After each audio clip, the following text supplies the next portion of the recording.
अस्सलाम वालेकुम नाज़रीन, मैं हूं कुर्बान प्रिंस और आज हमारे साथ मौजूद है रेड कारपेट पर लेजेंड अदाकारा फिल्म के the legend of Maula Jatt के प्रीमियर शो पर मैडम निशो बेगम। उनसे गुफ्तगू करते हैं और जानते हैं कि क्या कहती हैं the legend of Maula Jatt के हवाले। अस्सलाम वालेकुम मैम।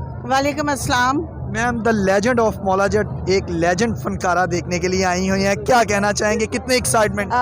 एक्चुअली आफ्टर 45 ईयर्स पहले एक ऐसी क्रिएटिविटी थी, ऐसी चीज़ बनी जो अनमिट नकूश छोड़ गई।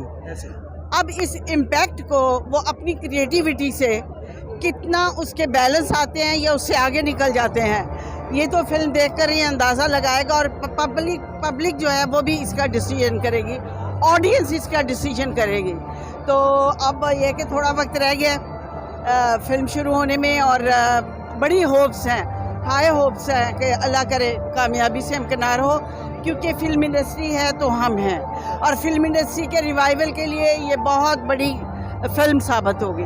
मैम, एक तरफ सुल्तान रही साहब और मुस्तफ़ा कुरैशी साहब थे, एक तरफ हमजा अली अब्बासी और फवाद खान है, कैसा कंपैरिजन देखती हैं?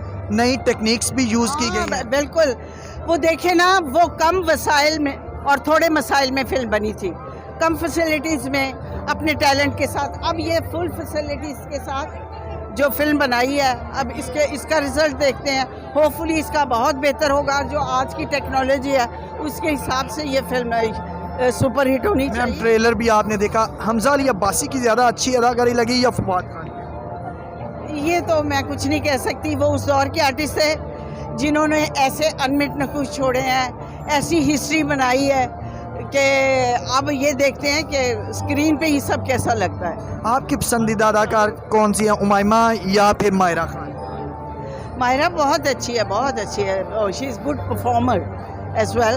और दूसरी भी बहुत अच्छी है। देखिए, ये जूनियर आर्टिस्ट हैं, अगर हम इनको ये इनकरेजमेंट नहीं करेंगे, इन्हें अप्रिशिएट नहीं करेंगे तो फिर वो एक गैर अखलाकी बात है। तो होपफुली ये सब अच्छा काम करने वाले लोग हैं और टीवी से आए हैं, टीवी के तमाम आर्टिस्ट मंजे हुए होते हैं। बहुत शुक्रिया मैम। जी नाज़रीन, आपने मैडम निशो बेगम की खूबसूरत गुफ्तगू सुनी, जिन्होंने कहा है कि हमें सिनेमा इंडस्ट्री को इस वक्त सपोर्ट करने की बहुत ज़्यादा ज़रूरत है। उम्मीद है हमारी ये वीडियो आपको पसंद आई होगी। इसी के साथ कुर्बान प्रिंस को दीजिए इजाज़त। अल्लाह ने के बाद।